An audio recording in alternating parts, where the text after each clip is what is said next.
let us understand about the managerial competencies. In order to become effective in any organization, you need to have six major managerial competencies. These six major managerial competencies are the communication, planning and administration, strategic action, self-management, global awareness, and teamwork. So let's go one by one and understand what these competencies are. As we talk about the communication competency, it focuses more on the communication aspect, interpersonal, intrapersonal, between the groups. That communication matters a lot because when you look at the communication part, communication is all about sending the message to the receiver, and it should be received in the right perspective. If your message is not being received in the right perspective, ultimately the message will get distorted, and whatever action you are expecting from that particular message, that action will not be possible. You need to take care of the communication aspect very much, because communication tells you whether the action will be possible or not, whether the action will be in the right direction or it will go in the opposite direction. So you have to become an effective communicator also. Those who are very good leaders today are very good communicator also. If you don't know how to communicate well, then you have to learn this art of communication, because the art of communication gives you the confidence to express and explore the other things around you. So this is the ability to effectively transfer and exchange information that leads to understanding between yourself and others. Now, when we talk about communication, majorly it has been classified into two categories. That is informal and the formal one. Informal communication happens between informal channels, like between me and my friend, between you and your sister, between you and your brother, between you and your parents, between you and your neighbors, between you and your colleagues, sometimes out of the office or in the office only during normal chit chat. So this is called as informal communication because it doesn't require any structural flow. It doesn't require any standard operating procedure practices to be followed. So informal communication happens everywhere. Now friends are sitting together and they are watching a movie. Someone is saying something, someone is saying something. This is all called as the informal communication. Here also the communication is very important because one person will feel that whatever I want to say, other person not just hear but also respond. So there are two things. The other person may just hear and respond or probably react. If the other person has received the things in right way, in the right perspective, the other person will respond. Otherwise, the other person will just simply react to it. So you need to understand that communication is very important, not just at the informal level, but also at the formal level, because informal communication is being used to build the social network and good interpersonal relations. For example, between you and your boss, if there is any particular rift, any friction, that will lead to the conflicts. These conflicts are not good in terms of corporate culture. These conflicts may result in decline in the productivity and decline in the efficiency of the overall team. So informally, the boss and subordinates might sit together to resolve the issue, the common issue, and can ensure that they will work together for the cause of betterment, for the cause of growing the organization, and for the cause of giving more productivity to the organization. Informal channels are being used by the organizations today to build social networking followers. For example, every company today has got their followers. Even not just the company, but the celebrities today, they also have their followers, and the fan following base tells how powerful the celebrity is today. For example, Virat Kohli has become Asia's number one sports star who has 100 million followers on Twitter now. These 100 million followers tells the entire story. If there is a political leader and has having the highest number of followers, it tells that more number of people likes to his ideology and the state of mind. So these kind of informal channels are used by the public and by the government and by other agencies time to time to interact and to build the networks. Now coming to the formal communication part. Now as a student, whenever you are sending an assignment, whenever you are interacting with us, you follow certain protocols. This is what called as the formal communication. This won't be like an informal one wherein you can dial our number at any point of time and you can just talk to us. Here in formal communication, you follow the proper structure. You follow the standard operating practices. If you have to approach the director of the institute, you will follow the standard operating practices, how to approach the director. If you are talking to any organization's boss or a senior executive, that time you are following the formal communication channel. If you are going to apply for the interview and the interviewer has selected you, at the time of interview whatever communication will happen, that will be called as a formal communication. Maybe it is over the phone, maybe it is virtually on the screen right now as I am doing with you. It is a kind of formal communication. I am following a standardized practice. I am just engaging you for this particular class to give you the knowledge and to give you the insights related to the subject. Otherwise, I have no interest in engaging you right now for this particular time slot. Now, informal and formal communications are very important. As I gave you the insight regarding informal communication and told you the significance of informal communication, the significance of formal communication it is that it is used to announce the major events, the decisions. Like for example, board of directors, they call for annual general meeting every year. This annual general meeting will decide the bonus, the dividend policy, and all other policies of the organization. If the dividend has to be declared to the equity shareholders, so this will come through this particular board meeting. So this board meeting will make an announcement and that will go to the prospective investors or to the real-time investors. So on that basis, the investors will decide whether to increase the investment, whether to diverse the investments or to do something else. So major announcements, all the decisions of the company like launching of a product, launching of a service, anything comes with the formal communication.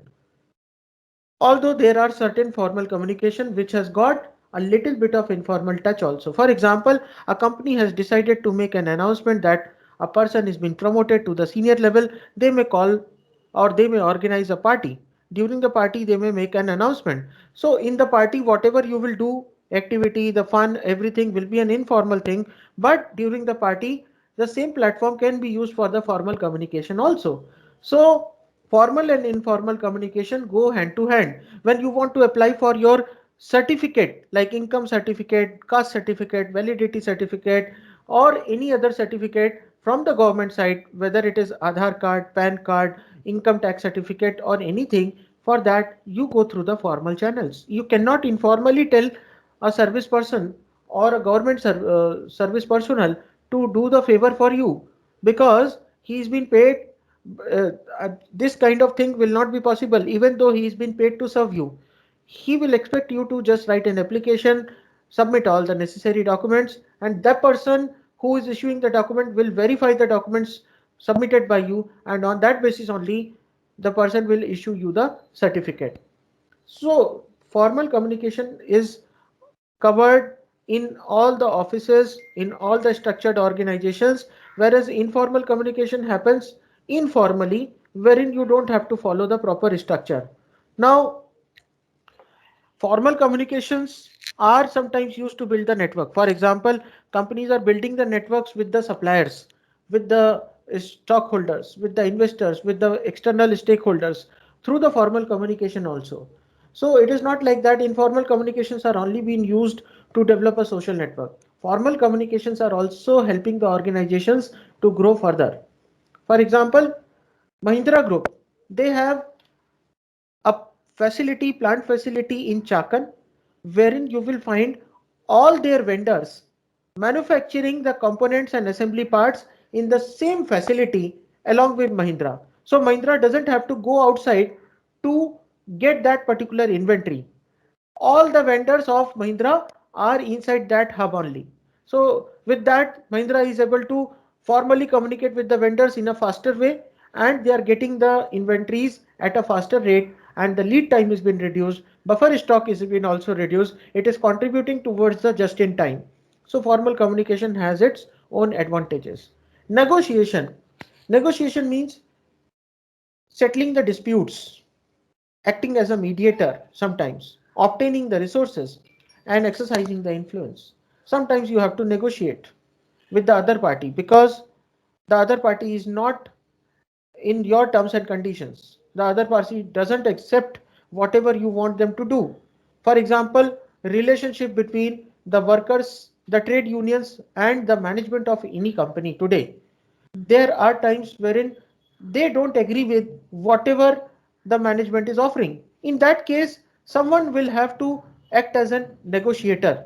Negotiator will bring the interest and all the points of both the two parties on one table, and then with this negotiation the immediate issue will be resolved.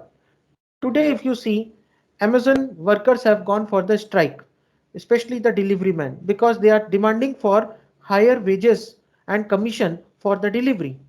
Now the Amazon deliveries are getting affected in Pune. Someone will act as a negotiator from the side of the delivery man, acting as a representative, or from the side of the management. Then only the problem will be resolved. So all these things are considered as negotiation. Negotiation is also an important part of your life. Every time you have to deal with the situation wherein someone is not going as per your directions. So at that time you have to negotiate. Customer is not willing to buy the product at a certain price, a specified price. You have to negotiate with the customer sometimes. It is not necessary that always the customer will negotiate, but yes, for certain products and categories, you might require to negotiate. Suppliers are not ready to give you the raw material at that price. That time you have to negotiate with them. So negotiation is also an important part of the communication. Let's understand about the planning and administration part. Now, as we all know, planning is all about deciding in advance the future course of action. Administration is all about implementing and executing the things. Now, planning and administration competency talks about deciding what tasks need to be done, determining how they can be done, allocating the resources to enable them to be done, and then monitoring progress to ensure that they are done. Information gathering, analysis, and problem solving from employees and customers. Planning and organizing projects with agreed upon completion dates. It also covers the time management part. It also talks about budgeting and financial management. तो planning में मोटे तौर पे देखा जाए तो क्या होता है, फ्यूचर में क्या करने वाले हैं उसके बारे में प्लानिंग करना है, इंफॉर्मेशन कलेक्ट करना है, प्रॉब्लम्स को सॉल्व करना है एम्प्लॉयज और कस्टमर की, उसके बाद प्रोजेक्ट्स को कंप्लीट करना है शेड्यूल डेट पे, टाइम मैनेजमेंट करना है किसी का, and budgeting and financial management. So these all activities are included in planning and administration competency. Let us now understand what is meant by teamwork competency. When we talk about teamwork competency, it is all about accomplishing the task through small groups of people who are collectively responsible and whose job requires coordination. आप जब competency की बात करते हैं तो team work competency बहुत होना जरूरी है.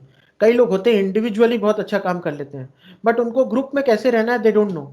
उनको लगता है कि ग्रुप में उनकी परफॉर्मेंस डाउन हो रही है, या कई बार उनको ईगो क्लैशेस आ जाते हैं. तो एज अ मैनेजर आपको सभी को एक साथ लेके चलना है. जैसे कि आप यहाँ पर देख सकते हैं, एक क्यूब है, रूब्रिक्स क्यूब है, जिसमें अलग अलग कलर्स हैं, बट इनको सबको साथ में लेके चले तो आप इनको प्रॉपरली अगर अलाइन करेंगे तो आपका काम हो जाएगा. उसी तरीके से ऑर्गेनाइजेशन में भी हर कोई एक अलग अलग माइंडसेट का होता है, अलग पर्सनालिटी है, अलग ओपिनियन है, और उनको सबको एक साथ लेके चलना बहुत जरूरी होता है. अदरवाइज जो भी वॉर है आपका, जो भी मार्केट में जो भी स्टेक है, वो सारा का सारा स्टेक आपका आप लूज कर सकते हैं. So team work competency is all about designing teams properly, involving people to participate in the goals. Creating a supportive team environment gets people committed to the team goals. Managing team dynamics involves settling the conflicts, sharing team success, and assigning the task that use team members' strengths. हर किसी की strength के हिसाब से उसको task दे दो और उसको उस काम पे लगा दो. मार्केटिंग में जो अच्छा है उसको मार्केटिंग का काम दे दो, रिक्रूटमेंट सिलेक्शन ट्रेनिंग में जो अच्छा है उसे एचआर में डाल दो, प्लानिंग एंड एग्जीक्यूशन में जो अच्छा है उसे एडमिन में डाल दो. इस तरीके से अगर आपने टीम की स्ट्रेंथ के हिसाब से टीम बनाई तो आपकी टीम की कॉम्पिटेंसी बढ़ती है, और ये आपको ही सीखना है. अगर आपको आगे बढ़ना है तो आपके अंदर ये कॉम्पिटेंसी होना बहुत ज़रूरी है. आईटी कंपनीज में छोटे छोटे प्रोजेक्ट्स होते हैं, बड़े बड़े प्रोजेक्ट्स होते हैं, छोटी छोटी टीम से लेकर बड़ी बड़ी टीम को लगा दिया जाता है, और एक टीम लीडर, एक प्रोजेक्ट मैनेजर उसके ऊपर बैठा दिया जाता है. अब उनका काम है कि पूरी टीम से कैसे काम करवा के लेना है. चाहे वो फेस्टिवल हो, वर्क फ्रॉम होम हो या कोई और सिचुएशन हो, उनको काम करवा के लेना ही पड़ेगा। Let us understand now what is meant by strategic action competency. Strategic action competency talks about understanding the overall mission and values of the organization and ensuring that employees' actions match with them. Organization के mission और values statement को समझना और ये ensure करना कि employees जो भी एक्शन कर रहे हैं वो ऑर्गेनाइजेशन के मिशन और वैल्यूज स्टेटमेंट से मैच करते हैं। It is all about understanding how departments or divisions of the organizations are interrelated. किस तरीके से एक ऑर्गेनाइजेशन के अंदर जो भी डिपार्टमेंट्स हैं वो आपस में एक दूसरे से लिंक्ड हैं, ये स्ट्रैटेजिक एक्शन कॉम्पिटेंसी है, उसको समझना। टेकिंग की strategic decisions to position the firm for the success, specially in relation to concern of the stakeholders. आपको स्ट्रैटेजिक एक्शंस जो लेने हैं आपको, उसमें सक्सेस के लिए आपको स्टेक होल्डर्स को कंसर्न में लेना जरूरी है। स्टेक होल्डर्स क्या देख रहे हैं, इन्वेस्टर्स क्या सोचते हैं आपकी कंपनी के बारे में, आपको उस हिसाब से डिसीजन लेने पड़ेंगे। And then leapfrogging the competitors, competitor से आगे छलांग मांगनी है तो स्ट्रैटेजिकली आपको उनसे आगे होना पड़ेगा, और इसीलिए स्ट्रैटेजिक एक्शन कॉम्पिटेंसी इंपॉर्टेंट है। आपको मैंने लास्ट टाइम एग्जांपल दिया था सोनी के सीईओ का, हार्वर्ड स्ट्रिंजर का। उन्होंने एक बार बोला था, Sony must sell off businesses that don't fit its core strategy of fusing the gadgets with the films, musics and the gaming software. This means selling off its business in its Sony financial holdings which are very profitable. अपने उन businesses को ही आगे बढ़ाना है जो profitable हैं और जो बिजनेस फिल्म, म्यूजिक या गेमिंग सॉफ्टवेयर से रिलेटेड है। अभी आपको पता होगा जापान में एक मारियो का थीम पार्क खुला है, नाइटेंडो कंपनी ने खोला है। ये एक्सटेंशन है नाइटेंडो के जो गेम्स आते हैं। अब लोगों को अगर उसको एक्सपीरियंस करना है तो they can go on that particular theme park and they can see those characters which they have seen in the games. तो मारियो का ये थीम पार्क कई सालों के बाद ये ओपन हुआ। ये एक स्ट्रैटेजिक एक्शन, इससे ना केवल कस्टमर्स जनरेट होंगे, रेवेन्यूज भी बढ़ेगा, प्लस कंपनी को डिज्नी के तरह एक अपना एक अलग प्लेटफॉर्म मिलेगा। डिज्नी के कई सारे कैरेक्टर्स हैं, आज वर्ल्ड फेमस हो चुके हैं, तो ये डिज्नी के कैरेक्टर्स इसी तरीके से फेमस हुए। एक टाइम था जब वॉल्ट डिज्नी को हर किसी ने रिजेक्ट कर दिया था ये कह के कि आपका ये जो आइडिया है ये आइडिया अच्छा नहीं है, और उसके बाद उन्होंने ये सक्सेसफुली इसको डिज्नी को लॉन्च किया। आज डिज्नी इतना फेमस है, one of the best amusement park in the world, because of the strategic actions taken by the top management or the founder. Multicultural competency का मतलब होता है हर किसी कल्चर को आपको साथ में लेके चलना है। आप ये नहीं कह सकते महाराष्ट्र में आपको केवल महाराष्ट्रियन मिलेंगे, आपको दूसरे कल्चर के लोग भी मिलेंगे, आपको उनके साथ में तालमेल बैठाना। You have to have the sync with them also. You have to manage the cultural diversity at the workplace. Understanding and appreciating and responding to the diverse political, cultural, and economic issues across and within the nations. It is all about the cultural knowledge and understanding of the events in at least a few other cultures. आपकी company में आज get together parties होती हैं, अलग अलग event celebrate किए जाते हैं, केवल होली, दशहरा, दीपावली नहीं, वो रमज़ान भी सेलिब्रेट करते हैं, उसके बाद क्रिसमस भी सेलिब्रेट करते हैं, न्यू ईयर भी सेलिब्रेट करते हैं, just because they have to manage the cultural diversity. They have to go along with the people having different opinions and different cultural origin, the subcultural origin. So this is how you have to manage the cultural aspects, and this is what called it as a multicultural competency. You have to be respectful to the social etiquette variations. हर किसी के society के या उसके culture के जो belief हैं उसके लिए आपको रिस्पेक्टफुल होना जरूरी है। आप ये नहीं कह सकते, एक ऑटोक्रेटिक डिसीजन नहीं ले सकते कि ये ऐसा नहीं होगा। आपको जो करना है आप करने के लिए आपको फ्रीडम मिलना चाहिए कंपनी में, and that is called as multi cultural competency. Now different different language origin के लोग आते हैं, उनको भी आपको कंपनी में साथ में लेके चलना है। जब आप ऐसा करेंगे तो आप एक अच्छे मैनेजर और एक अच्छे लीडर बन सकते हैं।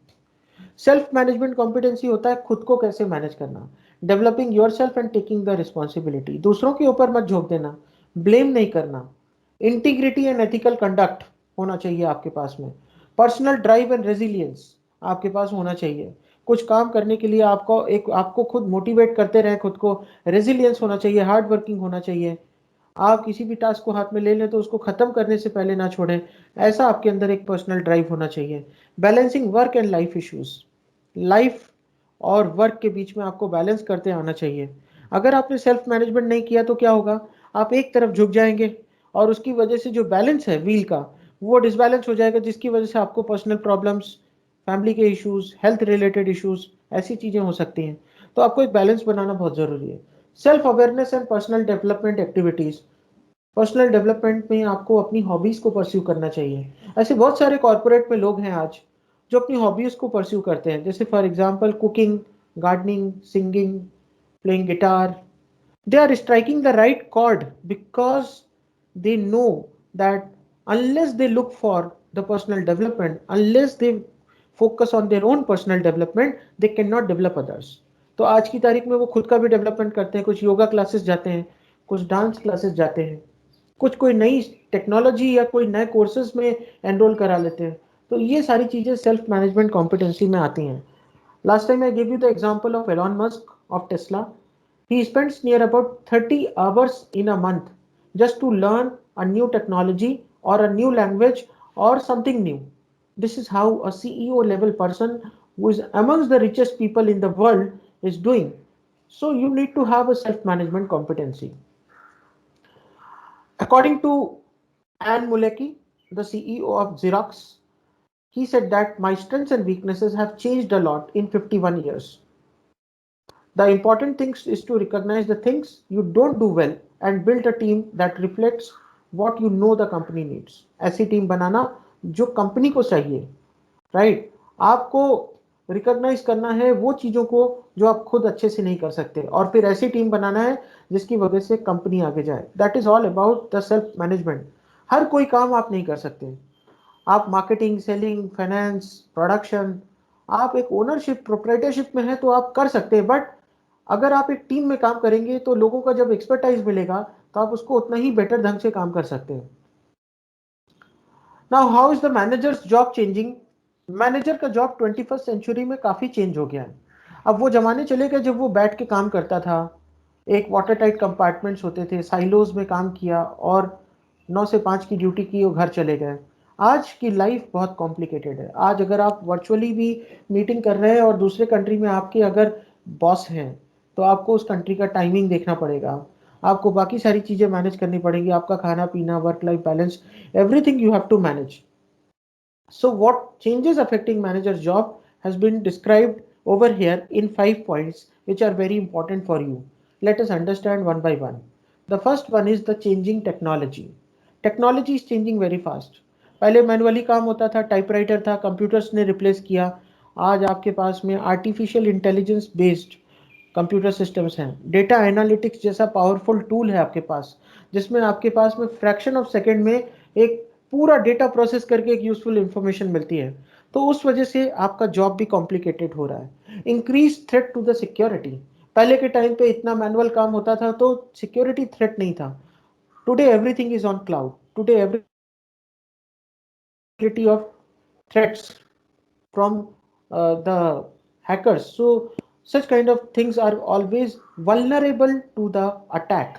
For example, recently the powerhouses of some states in India were found to be hacked by Chinese hackers, and because of that there was this particular power shutdown issue in the month of January and February. And this has been proved by the American intelligence agencies. So there is a threat not just to our personal life, but also to all these kind of establishments. And the manager has to deal with it very, very cautiously today. He cannot reveal the key to anyone, the security key. He cannot give the passwords and the credentials to anyone, because if it goes to the wrong hand, there would be a disaster. Increased emphasis on organizational and manager ethics. Today, every organization, every customer is focusing on one important parameter, that is the ethics. If you are doing anything, you have to be ethical in terms of your products or service offers. You cannot sell anything which is unethical in nature. For example, there is a grey market in Mumbai.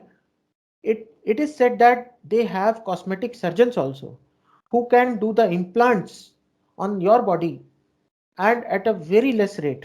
But chances of failure, chances of death, chances of risk of life is very high because they are using such products which are very dangerous to the lives of the human beings. But they are performing all such kind of things unethically.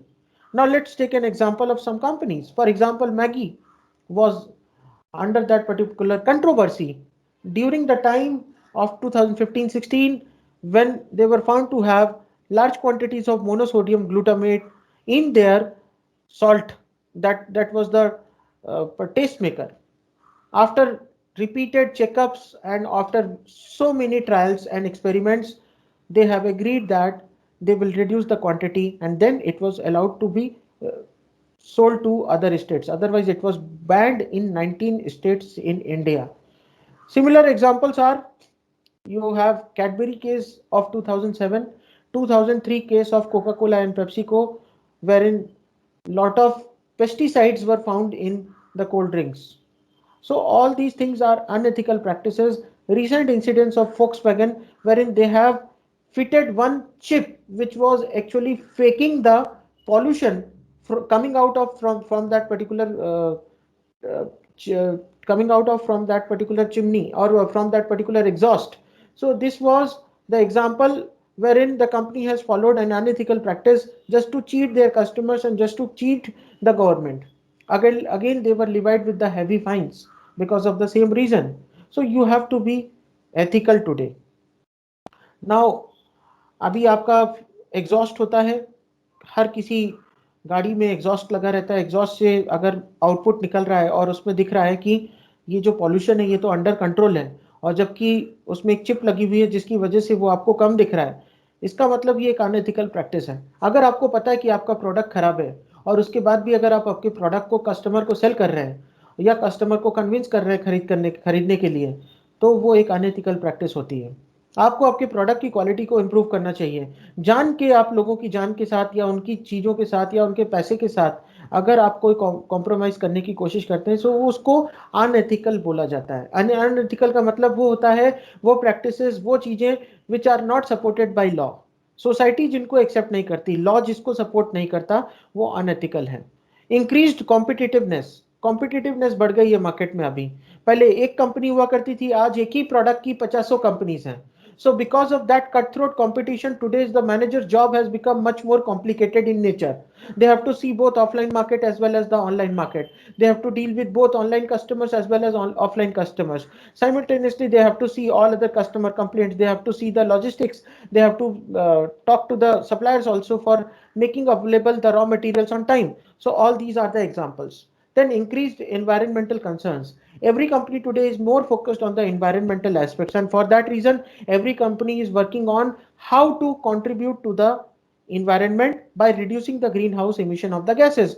For example, air conditions, the machines were been having the compressor which was having chlorofluorocarbon earlier, that has been replaced with a new gas, R134A. This is the new gas which does not harm the environment.